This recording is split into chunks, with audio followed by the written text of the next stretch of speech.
శ్రీ విష్ణు చిత్తకులనందన కల్పవల్లీ శ్రీరంగరాజ హరిచందన యోగ దృశ్యం సాక్షాత్ క్షమా కరుణయా కమలామివాణ్యాం గోదామనన్య శరణం శరణం ప్రపద్యే. యో నిత్యమచ్యుత పదాంబుజయుగ్మ రుగ్మ వ్యామోహతస్తదితరాణి తృణాయ మేనే. అస్మద్గురోర్భగవతోస్య దయైకసింధోః రామానుజస్య చరణౌ శరణం ప్రపద్యే. కాశ్యపాన్వయ సంజాతం నారాయణ పదాశ్రితం శ్రీమన్నారాయణం వందే యతీశ్వర శ్రియాజుషం.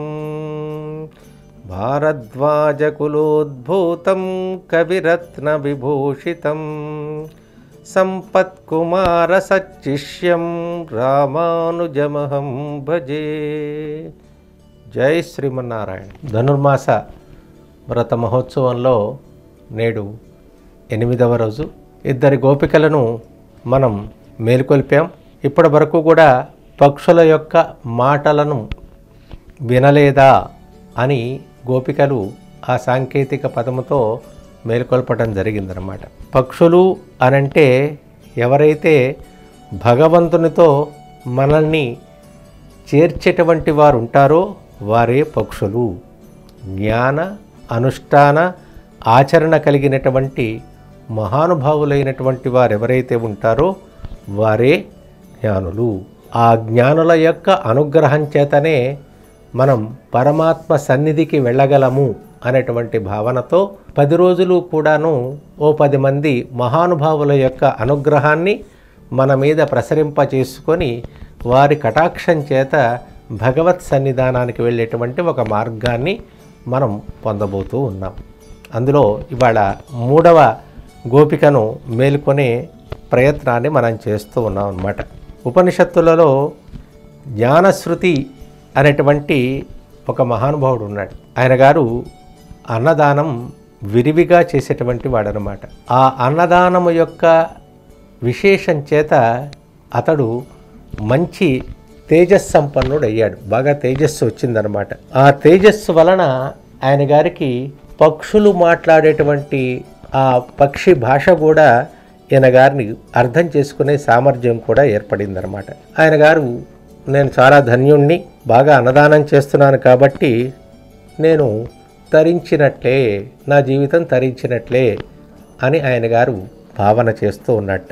ఓ 2 జ్ఞానులు మహర్షులు ఈయన గారిని చూచి ఈయన చాలా మంచివాడే, యోగ్యుడైనటువంటి వాడు, మంచి అన్నదాత, కానీ యథార్థంగా తెలుసుకోవాల్సినటువంటి బ్రహ్మజ్ఞానాన్ని ఈయన గారు తెలుసుకోలేడు. జీవితం యొక్క పరమార్థం ఈయనకి ఇంకా అంటబట్టలేదు అని భావన చేసి ఈయన బ్రహ్మజ్ఞానాన్ని పొందేలాగా మనం ప్రయత్నం చేద్దాము అని నిర్ణయించుకొని ఆ 2 కూడా 2 హంసల రూపంలో ఆకాశం మీద సంచరిస్తూ ఈ జ్ఞానశ్రుతి ఉన్నటువంటి ఆ యొక్క డాబా మీదుగా, ఇంటి మీదుగా వెళుతూ ఉన్నాయన్నమాట. వెళుతూ ఉంటే దానిలో ఉన్నటువంటి ఒక హంస మరొక హంసతో మాట్లాడుతుందన్నమాట. కింద జ్ఞానశ్రుతి అనేటువంటి మహారాజు గారు పడుకొని ఉన్నాడు, ఆయన దాటుతూ వెళ్తున్నావేంటి, తప్పు కదా అని అంటే ఆ పక్కనే ఉన్నటువంటి ఆమె ఈయనేమైనా మహాజ్ఞాని అయినటువంటి రైక్పుటితో సమానుడా అని చెప్పి బ్రహ్మజ్ఞానం కలిగినటువంటి ఆయనతో సమానుడైనటువంటి వాడా అని ఒక మాట అంటుందన్నమాట. ఆ పక్షుల యొక్క మాటలను ఈయన గారు వినటం జరిగి అరెరే ఇప్పటిదాకా నేను తరించాను అనుకుంటున్నాను, కానీ నాకు బ్రహ్మజ్ఞానము అనేటువంటిది ఇంకా అలవడలేదు కాబట్టి బ్రహ్మజ్ఞానం పొందితేనే జీవిత పరమార్థాన్ని పొందుతాను కాబట్టి ఆ మహానుభావుడు ఎక్కడుంటాడో వెతకండి అని చెప్పి తన మంత్రులందరినీ కూడా పంపించాడు. ఈయన గారు ఎక్కడో ఒక బండి దగ్గర కూర్చొని ఏదో పని చేసుకుంటూ ఉన్నాడు. ఆయన దగ్గరికి వెళ్ళి నమస్కారం చేసి, మహానుభావ, నాకు బ్రహ్మజ్ఞానాన్ని ఉపదేశం చేయవయ్యా అని చెప్పి ప్రార్థన చేశాడు. ఏమయ్యా, ఎవరినైనా శిష్యుడిగా చేర్చుకోవాలి అనంటే 1 సంవత్సరం కాలం పాటు ఆయన గారిని పరిశీలించాలి. ఆ పరిశీలించిన మీదటే ఉపదేశం చేయమని చెప్పి శాస్త్రం ఉన్నది. కాబట్టి లేని వారికి ఈ యొక్క బ్రహ్మజ్ఞానాన్ని ఉపదేశించే అధికారం లేదు అని చెప్పి ఈయన గారిని తిరస్కరించాడట. అయ్యా, నేను చక్రవర్తిని, అనేక రాజరికపు కార్యాలు ఉన్నాయి, కానీ ఆ రాజ సంబంధమైనటువంటి కార్యాలు ఆచరించకపోతే అది కూడా ఒక దోషంగా పరిగణిస్తుంది. కాబట్టి నీకు ఎంత కావాలంటే అంత ధనం ఇస్తాను, కాబట్టి నాకు ఆ బ్రహ్మజ్ఞానాన్ని ఉపదేశం చేయవయ్యా అని చెప్పాడనమాట. అయ్యా, బ్రహ్మజ్ఞానాన్ని డబ్బుతో పొందేది కాదురా నాయన, దానికి ఒక వినీతమైనటువంటి యోగ్యత అనేటువంటిది కావాలి అని చెప్పి ఆయన గారు నీకు చెప్పను అన్నాడు. సరే, ఈయన గారికి అది లేనిదే జీవితం యొక్క లక్ష్యం నెరవేరదు అనేటువంటి భావన చేత ఆయన కాళ్ళ మీద పడి, నా జీవితం వ్యర్థం కాకుండా ఉండేలాగా నీవు అనుగ్రహాన్ని కలిగించవయ్యా అని చెప్పి శోకించాడట. ఎప్పుడైతే శోకించాడో శోకము ద్వారానే ఆయన మనస్సు కరిగి అప్పుడు వైరాగ్యం భావన కలిగినది అనేటువంటి భావన చేత ఆయన గారికి వేదాంతాన్ని ఉపదేశం చేయటానికి ఇష్టపడ్డాడు. మనకి భగవద్గీతలో మొదటి అధ్యాయం అర్జున విషాద యోగము, దుఃఖమే. కానీ కృష్ణ పరమాత్మ ఎక్కడి నుంచి ప్రారంభం చేశాడు ఈ యొక్క జ్ఞానోపదేశము? 2వ అధ్యాయంలో 12వ శ్లోకం దగ్గర నుంచి సర్వధర్మాన్ పరిత్యజ్య అంతవరకు కూడాను ఈయన గారు ఆ ఉపదేశం అంతా కూడా చేశారు. అంటే ఎప్పుడైనా సరే మనస్సులో నిర్వేదం కలిగితే తప్ప, వైరాగ్యం కలిగితే తప్ప బ్రహ్మ సంబంధమైనటువంటి జ్ఞానం కలగదు, ఆర్తి ఏర్పడదు. కాబట్టి ఆ ఆర్తి కలిగినటువంటి వారి వలననే ఉపదేశకుడైనటువంటి వాడు చెప్పేటువంటి వేదాంతం మనగూడుతుంది. కాబట్టి పక్షులు అలాంటి జ్ఞానోదయానికి, భగవత్ ప్రాప్తికి మార్గదర్శులు. కాబట్టి ఇక్కడ ఆ గత 2 పాసురాల్లో కూడా ఆ రకమైనటువంటి విశేషాల ద్వారా మనం తెలుసుకున్నాం.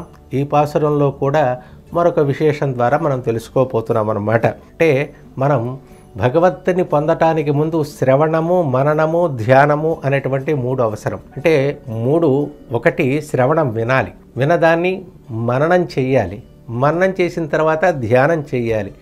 ఆ ధ్యానం చేసిన తర్వాతనే మనకు యథార్థమైనటువంటి స్వరూపం అనేటువంటిది మనకు కలుగుతుందన్నమాట. అందుకనే మనం శ్రవణ దశలో మొదటి మెట్టులోనే ఉన్నామన్నమాట. ఇదంతా కూడాను భగవంతునికి మనకి శ్రవణ చెయ్యాలి అనేటువంటి అంశాన్ని చెబుతూ వినుటూ మనం భాగవతులను కూడా మనం సుప్రభాతం చేసుకుంటున్నాం.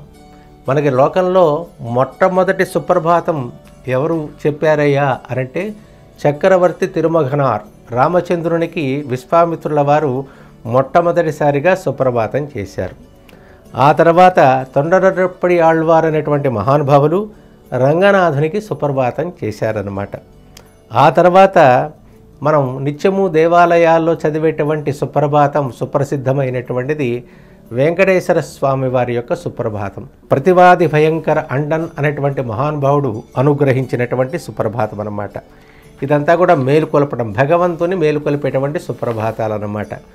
గోదాదేవి భగవత్ సుప్రభాతం కంటే కూడా భాగవత సుప్రభాతం, భగవత్ సంబంధమైనటువంటి జ్ఞానం కలిగినటువంటి వారిని ప్రభాతం చేస్తుందన్నమాట. ఆ సుప్రభాతమే ఈ పాసురాలలో మనం అలాంటి మహానుభావులను మేలుకొల్పుట అని అర్థం అన్నమాట.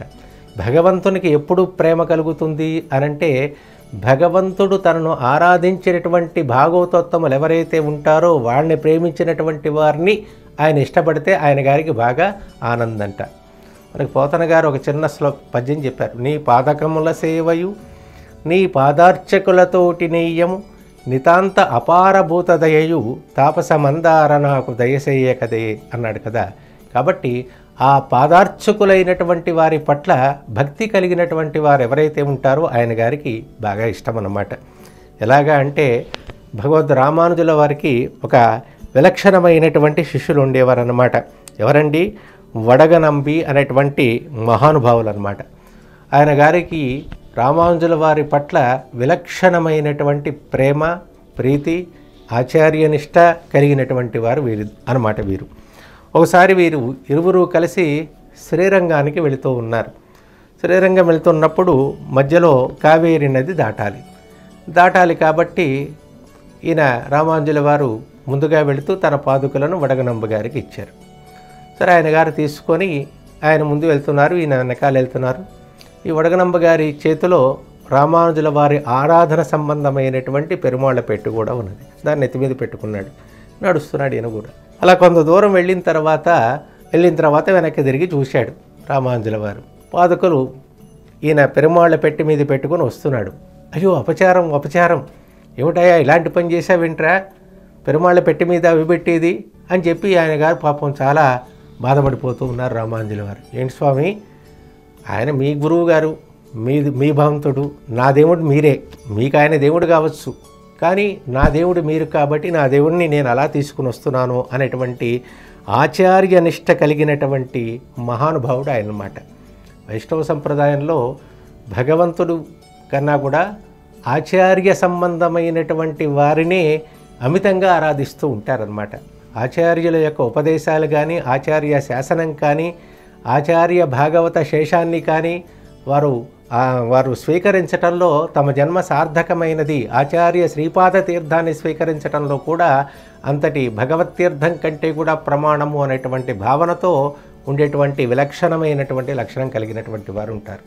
కాబట్టి భాగవతుల యొక్క ప్రబోధం గోదాదేవి మనకు చేస్తుందన్నమాట ఈ యొక్క విశేషం ద్వారా. ఇదే సంప్రదాయం మనకు రామాయణంలో కూడా స్పష్టంగా కనిపిస్తుంది. విభీషణుడు రావణాసుడి దగ్గర నుంచి కూడా కొలువులో నుండి వెలుపలికి వచ్చినప్పుడు ఆయన గారు భార్యని విడిచిపెట్టి, బిడ్డని విడిచిపెట్టి, రాజ్యాన్ని విడిచిపెట్టి, సంపదను విడిచిపెట్టి, సమస్తాన్ని వదిలికొని భగవద్గతంచమే రాజ్యం అని చెప్పి భగవంతుడే నాకు అనేటువంటి భావన చేత రాముడి సన్నిధానానికి వచ్చాడు. రామ పరివారం దగ్గరికి వచ్చాడు. రాముణ్ణి శరణాగతి పొందకుండా ఎదురుగుండా ఉన్నటువంటి నివేదయత మాం క్షిప్రం విభీషణం ఉపస్థితం అని ఆకాశంలో నిలబడి తాను విభీషణుడితో చెప్పండి, నేను రావణాసురుడు యొక్క సోదరుణ్ణి, నేను రాముని శరణాగతికి వచ్చాను అనేటువంటి భావన చేత భాగవతోత్తముల రాముడికి పరివారమైనటువంటి ఆ పరివారంలో అత్యంత ప్రియమైనటువంటి సుగ్రీవుని ద్వారా ఈయన గారు శరణాగతి చేయటం అనేటువంటి సంప్రదాయం మనకు రామాయణంలో కూడా తెలుస్తుందన్నమాట. కాబట్టి భగవంతుని పొందాలి అంటే భగవత్ సంబంధమైనటువంటి జ్ఞానం కలిగినటువంటి వారి ద్వారా మనం పొందటంలో ఒక విలక్షణమైనటువంటి విశేషం ఉంటుంది అని చెప్పి మన సంప్రదాయంలో ఉన్నటువంటి విశేషం అన్నమాట. కనుక ఇవాల్టి పాసురంలో మనందరికీ కూడా ఒక విశేషాన్ని తెలియజేస్తుంది గోదాదేవి అన్నమాట. పక్షుల యొక్క సమాచారం చెప్పటం అనంటే అవి ప్రబోధించేవి. లోకంలో మనం కొంతమంది వాక్కులను వింటుంటాం. ఆ వాక్కులు వినేటప్పుడు ఆ వాక్కులను చెప్పేటువంటి వారి యొక్క మనస్థితిని కూడా మనం పరిశీలించాలి. వారు జ్ఞానం కలిగినటువంటి వారా, జ్ఞానంతో పాటు ఆచరణ కూడా ఉన్నదా అనేటువంటి విశేషాలను మనం పరిగణలోకి తీసుకోవాలన్నమాట.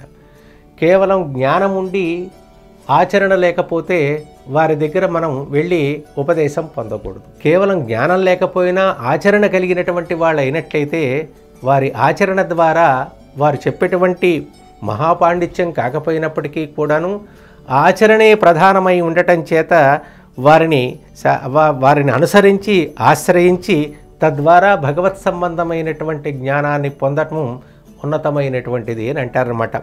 ఎలాగా విధయశ్చ వైదికాః త్వదీయ గంభీర మనోనుసారిణః. లోకంలో కర్మలు ఆచరిస్తే జ్ఞానం కలుగుతుంది. అలాగే ఆచరణ కలిగినటువంటి వారి యొక్క ఆచరణను గన మనం అనుసరించినట్లయితే తద్వారా క్రమక్రమంగా మనకి జ్ఞానం కలుగుతుంది అని చెప్పి పెద్దల యొక్క శ్రీ సూక్తి. ఎందుకని భగవద్గీతలో కూడా పరమాత్మ యజ్ఞోదానం తపశ్చైవ పావనాని మనీషిణాం అని చెప్పాడు. యజ్ఞము, దానము, తపస్సు అనేటువంటివి మనలో ఉన్నటువంటి లోపాలన్నింటినీ కూడా కలిగింపచేస్తాయి. కాబట్టే మనం ఆ రకమైనటువంటి ప్రయత్నాన్ని చెయ్యాలి.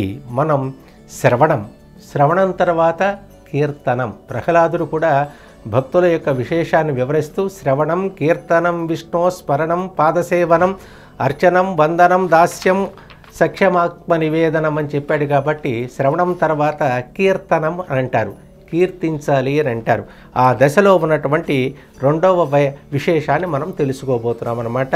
ఈ 8వ పాసురంలో మరొక విలక్షణమైనటువంటి విశేషం. ఆ పాసురాన్ని ఒకసారి అనుసంధానం చేసుకొని దాని అర్థాన్ని తెలుసుకునే ప్రయత్నం చేద్దాం. ఆండాళ్ తిరువడిகளே శరణం.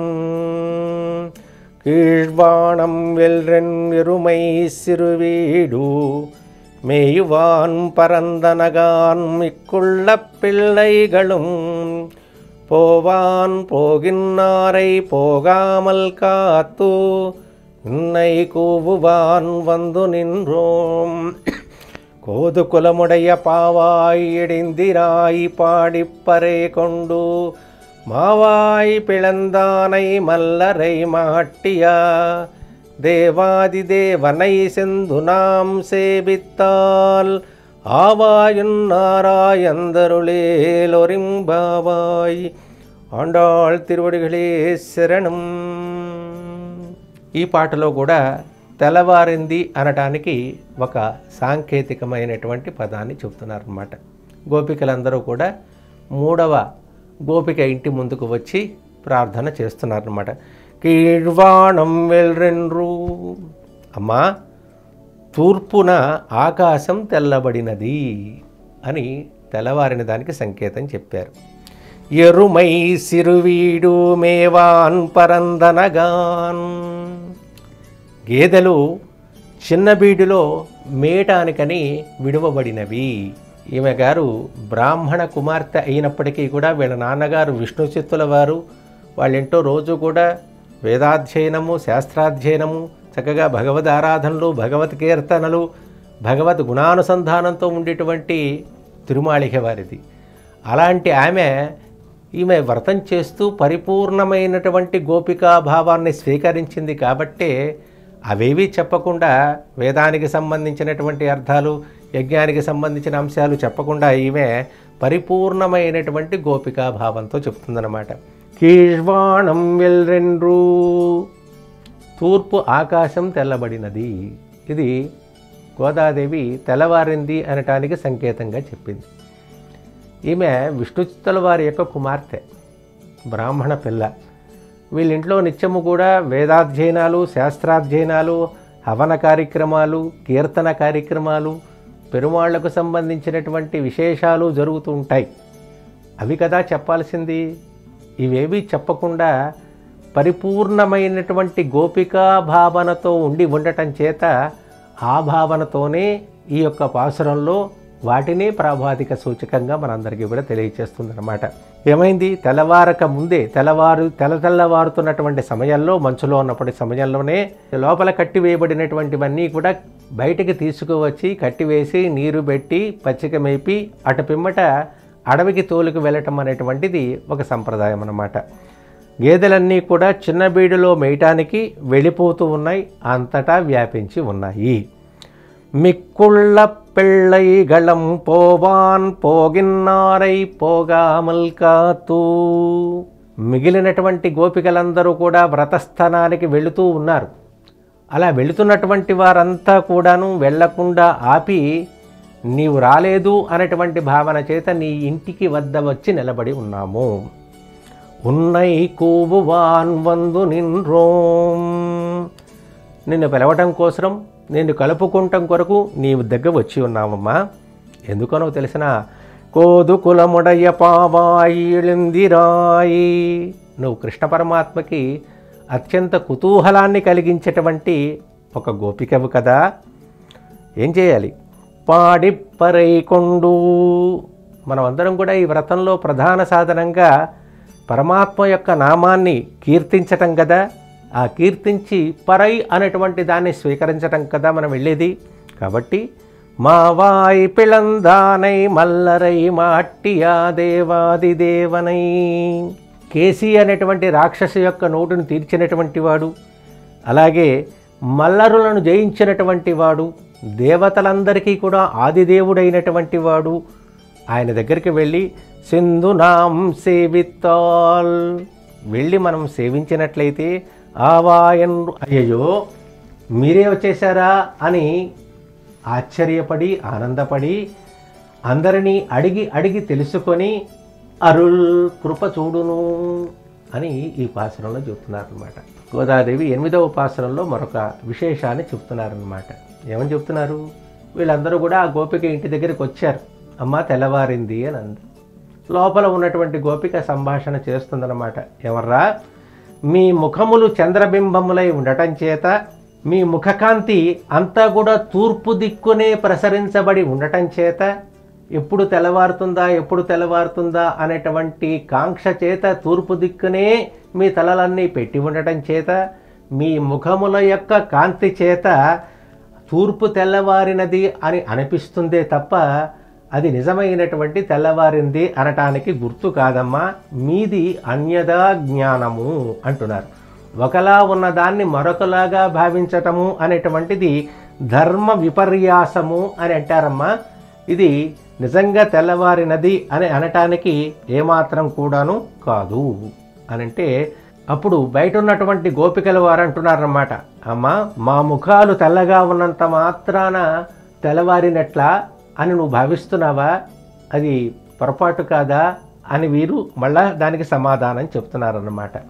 కాబట్టి మీ ముఖములు చంద్రబింబంలాగా ఉండటం చేత మీరు తూర్పు దిక్కును చూడటం చేత మీ ముఖముల యొక్క కాంతి తూర్పు దిక్కున ప్రసరించినటువంటి సన్నివేశం ద్వారా మీ మనస్సులో ఉన్నటువంటి భావానికి అనుగుణంగా తెల్లవారింది అని మీరు అనుకుంటున్నారు.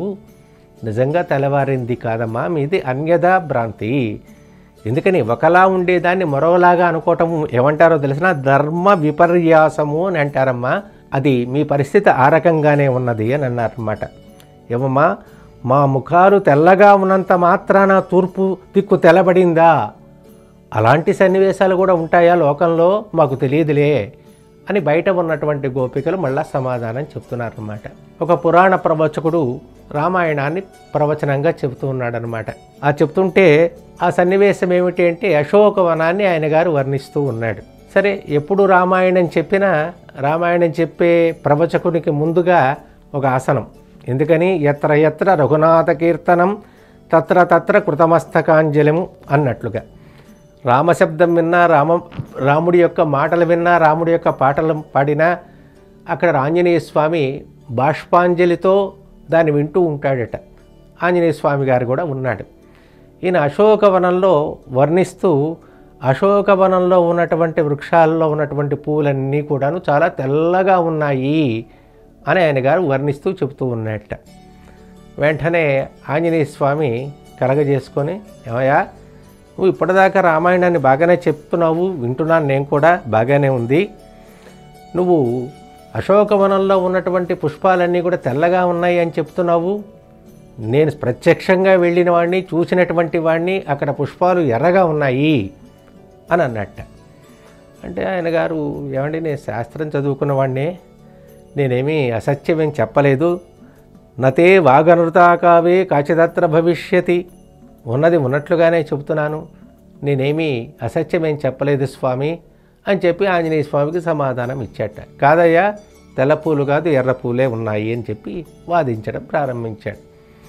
సరే, ఈ లోపల అక్కడ ఒక పెద్ద ఆయన ఉన్నట్ట. ఒక నిమిషం ఆగండయ్యా, ఏమిటి తెల్లపూలు ఉన్నాయని మీరు చెప్పారు కదా, ఎర్రగా ఉన్నాయని మీరు చెప్పారు, అదే కదా విశేషం? నిజమేనండి.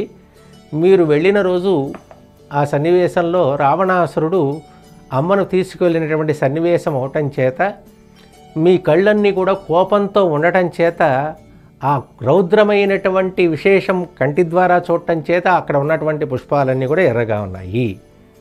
ఎలాగా అంటే, పటికం దగ్గర ఎర్రమందారం పెట్టినట్టయితే పటికం ఏ రకంగా ఎర్రబడుతుందో అదే రకమైనటువంటి విశేషం. ఈయన గారు చెప్పింది కూడా కరెక్టే, తెల్లని పువ్వులు ఉన్నాయి అని చెప్పి.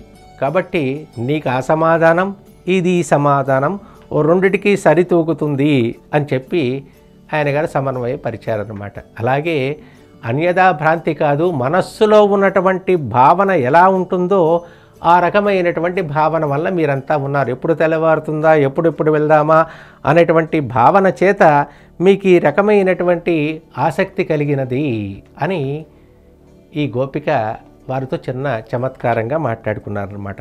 అద్వితీయమైనటువంటి సూక్ష్మమైనటువంటి ఉపనిషత్ వాక్యాలను కూడా మనకి చాలా అందంగా సూచన చేసేటువంటి విశేషం అన్నమాట. అందుకనే వేదమనైత్యుక్కం విత్తాగుం అని అంటారు. వేదం ఒక విత్ అయితే, విత్తనం లాంటిదైతే పైకి కనిపించేటువంటి వృక్షంలాగా సూక్ష్మ దశలో ఉన్నటువంటి అంశాన్ని కూడా మనకు తెలియచెప్పేటువంటి విశేషం అన్నమాట. గోదాదేవి ఈ పాసురంలో కీష్ అనే పదానికి 2 అర్థాలు ఉన్నాయన్నమాట. ఒకటి తూర్పు అనేటువంటిది, రెండవది వెనుక అని అర్థము, లేక దిగువ అనేటువంటి అర్థం అన్నమాట. అంటే ఉపనిషత్తులలో ఒక విశేషం అంతనమాట. శిష్యుడికి గురువుగారు ఉపదేశం చేస్తూ, నాయన యావాన్ అయం ఆకాశ తావాన్ అంతర్ఉదయాకాశ అని అంటాడనమాట. ఆకాశం పైన ఎంత పెద్దదైతే ఉన్నదో అంత పెద్ద ఆకాశమే మన హృదయంలో కూడా ఉంటుంది, హృదయాకాశము. ఆ హృదయాకాశంలో ఎవరుంటారండి? పరమాత్మ అనేటువంటి ఆయన కూడా ఉంటాడు. ఆ సమంతాత్ కాశ ప్రకాశయితే ఇది ఆకాశ, అంతటా ప్రకాశించేటువంటి వాడు కదా పరమాత్మ. ఆ అంతటా ప్రకాశించేటువంటి పరమాత్మ మన హృదయంలో కూడా దహరం విపాప్యం పురమధ్య సగ్గుస్తం అన్నట్లుగా మన హృదయంలో పుండరీకుని యొక్క చాలా సూక్ష్మమైనటువంటి రూపంలో పరమాత్మ ఉంటాడయ్యా. ఆయన అంటే పైనుండే ఆకాశం ఎంత విశాలమో పరమాత్మ అంతా కూడా ఆవరించి ఉంటాడో, అలాగే మన హృదయాకాశంలో కూడా ఉండేటువంటి వాడు పరమాత్మయే. అంటే ఈ పరమాత్మ ఎలాంటి వాడయ్యా అంటే అష్టగుణాస్తదా, పరమాత్మల దగ్గర 8 రకాలైనటువంటి గుణాలు ఉన్నాయి. అపహత పాప్మ, పాపము అంటనటువంటి వాడు. విజరహ, ముసలితనము లేనటువంటి వాడు. విమృత్యు, నాశనము లేనటువంటి వాడు. విశోక, శోకము లేనటువంటి వాడు. అపిపాస, దప్పిక లేనటువంటి వాడు. అజిగిక్ష్ణ, ఆకలి లేనటువంటి వాడు. సత్యకామ, సత్యమైనటువంటి కోరికలు కలవాడు. సత్య సంకల్ప, సత్యమైనటువంటి సంకల్పం కలిగినటువంటి వాడు. ఇవి పరమాత్మనిలో ఉన్నటువంటి 8 రకాలైనటువంటి గుణాలన్నమాట. మనం భగవంతుని ఉపాసించాలి అంటే ఈ హృదయంలో ఉన్నటువంటి ఆ స్వామిని ఉపాసన 8 రకాలైనటువంటి గుణములను ఉపాసించుటే దహర ఉపాసన అని అంటారనమాట. ఈ గోపిక దహర ఉపాసన ద్వారా పరమాత్మను పొందే ప్రయత్నం చేస్తూ ఉన్నటువంటి గోపిక అన్నమాట. ఆ 10 మంది గోపికలను మేలుకొల్పటంలో ఉన్నటువంటి విశేషం అన్నమాట. అంటే భగవంతుని దగ్గరికి వెళ్ళేటప్పుడు అందరం కలిసి వెళ్ళాలి, కానీ ఒక్కరిగా వెళ్ళకూడదు కదా. వెళ్ళేటప్పుడు ఏం చేయాలి? పాదేయం పుండరీకాక్ష నామ సంకీర్తనామృతం అన్నారు కాబట్టి భగవత్ సంకీర్తన చేసుకుంటూ వెళ్ళేటువంటి విశేషం కాబట్టి మీరు అందరూ వెళ్ళాలి కదా. అందరూ రావాల్సినటువంటి వారు రాకుండా నీ ఒక్కదానివే వచ్చి నన్ను మేలుకొల్పటంలో ఉన్నటువంటి విశేషం ఏంటి అని లోపల గోపిక మళ్ళీ అంటుందన్నమాట. మిక్కుళ్ళ పిళ్ళైగళం పోవాన్ పోగిన్నారై. అమ్మా, మిగిలిన వాళ్ళంతా కూడా వ్రతానికి బయలుదేరి వెళ్ళిపోతూ ఉన్నారు అని చెప్పారన్నమాట. అంటే నేను రాకుండానే వాళ్ళంతా వెళ్ళిపోయారా? అయితే నేను వచ్చి ప్రయోజనం ఏముంది? నేను రాకుండా మీరంతా వెళ్ళిపోతున్నారు అని అంటే నాతో పని లేదనే కదా అర్థం. అలా కాదమ్మా, అలా వెళ్ళే వాళ్ళమంతా కూడా ఒక్కసారిగా ఆగిపోయాం. ఆగిపోయి ఏం చేశాం? నువ్వు రాలేదు అనేటువంటి భావన చేత ఉన్నై కోవాన్ వందు నిన్రోం, నిన్ను కూడా కలుపుకొని వెళ్ళాలి. ఎందుకని? మేము వెళ్తే పని కాదు, మేమందరం వెళ్ళడమే ఆనందంగా వెళ్ళాలి భగవంతుడి దగ్గరికి అనేటువంటి భావనతో బయలుదేరి వెళ్ళాం. కానీ చూసుకున్నాం నువ్వు రాలేదు అని చెప్పి. అయ్యో, నువ్వు లేకుండా మేము వెళితే పనేం జరుగుతుంది? కృష్ణ పరమాత్మ యొక్క అనుగ్రహం మాకు జరగదు కదా. అందుచేత వెళ్ళేవాళ్ళం కాస్త ఆగి ఉన్నై కోవాన్, నిన్ను పిలిచామమ్మా. ఎందుకని? నీ దగ్గరికి వచ్చాం, నీ వాకిట నిలిచాం, అదే మాకు పరమావధిగా పరమానందంగా భావించాం. నీ ద్వారానే స్వామి యొక్క అనుగ్రహం అనుకూలమవుతుంది కాబట్టి అదే మాకు ఆనందం అనే భావనతో వచ్చామమ్మా. ఎందుకని? కోదు కులముడయ్య పావాయి ఎడిందిరాయి, నువ్వు కుతూహలాన్ని కలిగించేటువంటి గోపికవు. కృష్ణ పరమాత్మకు నీవంటే చాలా బాగా ఇష్టం. నిన్ను చూసిన తర్వాతనే మమ్మల్ని అందరినీ కూడా చూస్తాడు. ఎక్కడైనా లోకంలో కూడా పెద్దల దగ్గరికి వెళ్ళేటప్పుడు బాగా తెలిసిన వాళ్ళతో మనం వెళ్ళామనుకోండి, మన గురించి పరిచయం బాగా చేసి ఆయనతో మనకి చాలా సన్నిహితాన్ని కలిగింపచేస్తారు. ఈయన మనవాడేనండి, మావాడేనండి, మన దగ్గరికే ఇవాళ నుంచి వస్తున్నాడు, మీరు కాస్త మంగళాశాసనం చేయాలండి, వీరి కుటుంబం అంతా సాత్వికమైన కుటుంబం, భగవద్గుణ అనుభవం కలిగినటువంటి వాళ్ళండి, ఇక్కడి నుంచి వీడంతా కూడా మనతో అనుసరిస్తారండి అని బాగా తెలిసినటువంటి వ్యక్తి ఒక ఆచార్య పురుషుడు పరిచయం చేస్తే ఆయన గారు కూడా అలాగేనయ్యా చాలా మంచిది మంగళాశాసనం అని చెప్పి వారిని కూడా అనుగ్రహిస్తూ ఉంటారు లోకంలో. అలాగే అలాంటి పేరున్నటువంటి, అలాంటి గుణాలు ఉన్నటువంటి, భగవత్ సంబంధమైనటువంటి జ్ఞానం కలిగినటువంటి వారి నువ్వు కాబట్టి నువ్వు లేకుండా మేము వెళ్తావమ్మా, కృష్ణుడికే కుతూహలాన్ని కలిగించేటువంటి దానివి కదా నీవు. అర్జునుడు అడిగాట కృష్ణ పరమాత్మని, స్వామి నీకెవరంటే ఇష్టము అని. సరే కృష్ణుడు కూడా అడిగాట, నీకెవరంటే ఇష్టం కృష్ణ అని చెప్పి. అంటే యో మద్భక్త సచ మే ప్రియ అన్నట్ట, నా యందు ఎవరైతే ప్రియంగా ఉంటారో వారంటే నాకు ఇష్టము అన్నట్ట. అర్జునుడు కూడా అదే, నన్ను ఎవరైతే ప్రేమిస్తారో వారంటే ఇష్టము అన్నట్ట. అది కాదండి, నువ్వంటే భక్తుడికి ఎక్కువ ఇష్టమా, భక్తుడంటే నీకు ఎక్కువ ఇష్టమా అని అడిగేట మళ్ళా. అలా కాదయ్యా, ప్రియోహి జ్ఞానినోత్యర్థం అహం సచ మమ ప్రియ. అంటే నిజమైనటువంటి ప్రియుడు ఎవరయ్యా అంటే నాకు జ్ఞానం కలిగినటువంటి వాడు, జ్ఞాని అయినటువంటి వాడు ఎవరైతే ఉన్నాడో అలాంటి వాడంటే నాకు బాగా ఇష్టమయ్యా అని చెప్పి, ఆ ఇష్టమైనటువంటి వాడు నాకు నిజమైనటువంటి భక్తుడు. అలాగా నీవు కోదు కులముడయ్య పావాయి, కృష్ణుడికే నీవు చాలా కుతూహలాన్ని కలిగించేటువంటి దానివి కదా అని చెప్పిందనమాట. వెళ్ళి ఏం చేయాలి మనమంతా కూడా, పాడి పరైకొండు, భగవంతుని గురించి పాడాలి. పరమాత్మ మనకిచ్చినటువంటి నోరున్నందుకు వాయినాల్ పాడి మనత్తినాల్ సిందిక్క అన్నట్టుగా మనకి భగవంతుడు నోరిచ్చారు కాబట్టి నోరున్నందుకు ప్రయోజనం భగవంతుని యొక్క గుణాలను అనుసంధానం చేయటమే కాబట్టి అలాంటి స్వామి యొక్క గుణాన్ని మనం పాడి తరింపచేద్దాము అన్నట్ట. ఓ మహానుభావుడు, చాలా గొప్ప పండితుడు ఆయన గారు ఒక విలక్షణమైనటువంటి అనుష్ఠానం చేస్తూ ఉన్నాడట. ఎక్కడ చెప్పారు? కూర్మ పురాణంలో ఒక వృత్తాంతం చెప్పబడి ఉన్నదన్నమాట. ఏమిటది? ఒక బ్రాహ్మణుడు ఆవహనీయము, గార్ఘపత్యము, దక్షిణాగ్నము, ఆహితాగ్నిహోత్రం నిత్యం చేసుకునేటువంటి వాడనమాట ఈయన. అంతేకాక ఎండలో నిలబడి ఈయన ఒంటికాల మీద కూర్చొని తపస్సు చేస్తున్నాడు. పంచాగ్నులను ఈయన అనుష్ఠానం చేసేటువంటి ఒక విలక్షణమైనటువంటి వాడనమాట ఈయన గారు, పంచాగ్ని మధ్యలో కూర్చొని. నారదుడు అనేటువంటి ఆయన గారు అలా వచ్చి ఈయన అడిగాడు, ఏమిటయ్యా ఎందుకు ఇంత గొప్ప అనుష్ఠానం చేస్తున్నావు, దేనికోసము అన్నట్ట. ఏం లేదండి, నేను మోక్షం కోసం చేస్తున్నానండి అన్నట్ట. ఓ అదాగా, నేను ఇప్పుడు వెళ్తున్నాను అక్కడికి, స్వామి దగ్గరికి వెళ్తున్నాను, నేను కనుక్కొని వచ్చి చెప్తానయ్యా నీ గురించి అడిగి అన్నట్ట. అయ్యో తప్పకుండా చెప్పండి, చాలా ఆనందం అండి అని అన్నట్ట ఆయన గారు. సరే అక్కడి నుంచి ఈయన గారు నారదుడు కాస్త కొంచెం ఇంకో చోటుకు వచ్చేట. అక్కడ కొంతమంది భాగవతోత్తములు చాలామంది కలిసి భగవత్ సంబంధమైనటువంటి కీర్తనలు చేస్తున్నారట. నారదుడు వచ్చాడు, అడిగాడు. అడిగినా వాళ్ళేమి ఈయన గారి గురించి ఏమి అడగలేదు. వాళ్ళే అడిగారట, ఎందుకురా భజనలు చేస్తున్నావు అంటే భగవంతుని కీర్తిస్తున్నాము అనేటువంటి మాట అన్నారే కానీ వారు మోక్షం కావాలండి, ఇది కావాలండి ఏమి అడిగిన పాపం లేదు. అరే నేను వైకుంఠానికి వెళ్తున్నాను, భగవంతుడు మీకు మోక్షం ఎప్పుడు ఇస్తాడో కనుక్కొని వస్తాను అన్నాడు. సరేలేవయ్యా వెళ్ళి కనుక్కురా అన్నట్ట. వాళ్ళు కూడా ఓ 4 నెలలు అయింది. 4 నెలలు అయిన తర్వాత నారదుల వారు వచ్చారు.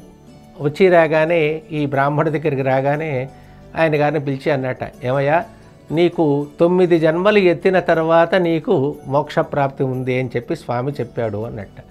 అయ్యో బాబాయ్, ఇంకా 9 జన్మలు నేను ఎత్తాలా అని చెప్పి ఒక్కసారిగా ఆయన గారు కొంచెం మూర్ఛపోయి పడిపోయాట. సరే వీళ్ళ దగ్గరికి వచ్చారు, భాగవతోత్తముల దగ్గరికి వచ్చాడు. నారదుడు రాగానే పూజించారు, అంతా బాగానే ఉంది, వీళ్ళేం అడగలేదు.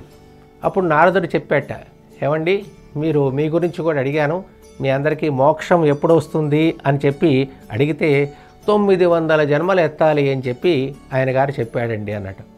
ఓ సంతే కదా, 900 జన్మలే కదా, ఏం పర్వాలేదండి, మాకేం నష్టం లేదు, ఇలాగే భజనలు చేసుకుంటూ మేము ఆనందంగా స్వామిని కీర్తిస్తూ ఉంటాము, ఆనందిస్తూ ఉంటాము అని చెప్పాట.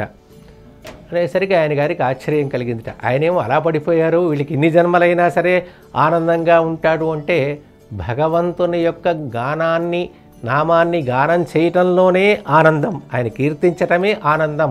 ఆ ఆనందం ఇక్కడున్నా అక్కడున్నా ఒకటే కాబట్టి మాకు ఆనందం అదేనయ్యా అనేటువంటి భావనతో వారు ఉన్నారట. పాడి పరై కొండు పాడాలి. ఎట్లా పాడాలి? హృదయము ద్రవించేలాగా పాడాలి. బద్ధేన అంజలిన నతేన శిరస గాత్రైస్వరోమోద్గమై కంఠేన స్వరగద్గదేన నయనేనోద్గీర్ణ బాష్పాంబునా. ఈ రకమైనటువంటి భావనతో మనం పరమాత్మను గనక కీర్తించినట్లయితే కళ్ళ వెంట నీరు రావాలి, శరీరం గాద్గతికం అవ్వాలి, మాట తడబడాలి. పరమాత్మను ఆ రకమైనటువంటి భావనతో చేసినట్లయితే ఆయన గారికి నిజమైనటువంటి భావన కలుగుతుందన్నమాట. అలాంటి వాడి దగ్గరికి వెళ్ళి మనం సేవించినట్లయితే ఈయన ఎలాంటి వాడండి? మల్లరై మాట్టియా కేశవనై పాడ మల్లరై మాట్టియా. కేసి అనేటువంటి రాక్షసుని సంహరించినటువంటి వాడు, అంటే గుర్రాన్ని సంహరించినటువంటి వాడు అని అర్థం అన్నమాట. అంటే మన దగ్గర కూడా ఒక గుర్రం ఏమిటయ్యా? మనస్సు అనేటువంటిది ఒక కళ్ళెం లాంటిది, ఇంద్రియములు అనేటువంటివి గుర్రాలు లాంటివి. ఈ ఇంద్రియాలు అనేటువంటివి కళ్ళెం సరిగా పట్టుకోకుండా వదిలేసినట్లయితే ఏ గుర్రం ఆ గుర్రం అటువైపు లాక్కెళ్తూ ఉంటుందన్నమాట, ఆ కోరికల మీదకు లాక్కెళ్తూ ఉంటుందన్నమాట. అప్పుడు ఏమవుతుంది? మనం ఆ గుర్రాల వెంటే పడి చేస్తున్నామంటే మన ఇంద్రియాలేవి కూడా మన వశంలో లేవు అని అర్థం అన్నమాట. అప్పుడు ఆ ఇంద్రియములన్నింటినీ కూడా మనకు శబ్దము చేత, గ్రాణము చేత, రసము చేత, రూపము చేత, గంధము చేత తలా ఒకవైపుకు లాక్కెళ్ళిపోయి మనం పతన దిశకు వెళ్తామన్నమాట. అలా కాకుండా ఆ ఇంద్రియాలను మనము నిగ్రహించుకున్నామనుకోండి, ఆ దుష్టమైనటువంటి విషయ వాంఛల కొరకులు వెళ్లకుండా నిగ్రహించుకున్నామనుకోండి, అది ఎవరు నిగ్రహించాలి? పరమాత్మ అనేటువంటి వాడిని యొక్క అనుగ్రహం చేత నిగ్రహింపబడ్డామనుకోండి, అప్పుడు ఇంద్రియాలన్నీ కూడా పరమాత్మ పరమవుతాయి. అలాంటి కేసి అనేటువంటి గుర్రాన్ని సంహరించినటువంటి వాడు మనలో ఉన్నటువంటి ఇంద్రియములు అనేటువంటి గుర్రములను అధివసింపచేసి నిగ్రహింపచేసి మనని ఆయన వైపుకు రప్పించుకునేటువంటి ఆ పరమాత్మ మల్లరై మాట్టియ ముష్టికాసుర చానూరులు అనేటువంటి మల్ల యుద్ధులను సంహరించినటువంటి వాడు. ఈయన గారు మల్ల యుద్ధానికి పిలిచాడు కంసుడు. పెద్ద ఆకారాలు వాళ్ళంతా కూడాను. ఆ యొక్క మధురలో కృష్ణ పరమాత్మ ఏమో చిన్నపిల్లవాడు. వాళ్ళని చూస్తే చాలా దున్నపోతుల్లాగా ఆకారాలు పర్వతాకారంగా ఉన్నాయి. వీళ్లతో ఎలా యుద్ధం చేస్తారా అని చెప్పి అక్కడ ఉన్నటువంటి గోపికలంతా కూడా భయపడిపోయారనమాట. వాళ్ళ భయం అనేటువంటి దాన్ని తొలగించటానికి అని చెప్పి ఆ రాక్షసులను అవలేలుగా సంహరించినటువంటి వాడు శ్రీకృష్ణ పరమాత్మ. అంటే మనలో ఉన్నటువంటి ద్వంద్వము అనేటువంటి దాన్ని, ఆకలి దప్పికలు, శీతోష్ణాలు, ఇవన్నీ రకరకాలైనటువంటి ద్వంద్వాలు ఉన్నాయి. ఆ ద్వంద్వాలన్నింటినీ కూడా తొలగించి వాటి మీద కోరిక కలగకుండా చేసేటువంటి ఆ పరమాత్మను పాడి నామాన్ని కీర్తించి మనము గనక సింధునాం సేవిత్తాల్ వెళ్ళి గనక సేవించినట్లయితే, ఒక్కసారి గనక వెళ్ళి మనం ఆయన గారికి కనపడ్డామనుకుంటే, అరెరే మీరే వచ్చారా, ఎంత కష్టపడి వచ్చారు, రాత్రిపూట మంచులో తడిసి వచ్చారు కదా అని మన శ్రమను ఆయన గారు గుర్తు తెచ్చుకొని తాను అంతవరకు రాలేకపోతేనే అనేటువంటి గుర్తించలేకపోతేనే అనేటువంటి భావాన్ని వ్యక్తపరిచి, ఆనాడు రామచంద్రుడు వనవాసంలో ఉన్నటువంటి ఋషులందరూ కూడా వచ్చి ఏహి పశ్య శరీరాన్ని అని చెప్పి తన యొక్క శరీరాలను చూపిస్తే రాముడు ఎంత సిగ్గుపడ్డాడు, రక్షించవలసినటువంటి వాణ్ణి నేను రక్షించకుండా ఆలస్యం చేశాను కదా, హీ రేషామమాతులాహ అని ఎంత నొచ్చుకున్నాడో, అదే రకంగా పరమాత్మ కూడా మనము పడినటువంటి శ్రమకు నొచ్చుకొని ఆవా వెన్నారాయ్ అరుల్, అయ్యో మీకేం కావాలి అని చెప్పి అడిగి మనకి కృప అనేటువంటి దాన్ని చూపించగలడు అనేటువంటి భావాన్ని ఈ పాసురంలో గోదాదేవి ఆవిష్కరించిందనమాట. 8వ పాటలో దహర విద్యలో ఉన్నటువంటి ఉపాసకురాలైనటువంటి ఒక మహానుభావుణ్ణి మేలుకొల్పడం జరిగింది. అలాగే ఈ వ్రత అనుష్ఠానంలో 3వ గోపికను గోదాదేవి మేలుకొల్పింది. ఈ రకంగా మనం వ్రతాన్ని నిర్వహించుకుంటూ రేపటి రోజున మరొక గోపికను మేల్కొనే ప్రయత్నం మనం చేద్దాం. జై శ్రీమన్నారాయణ.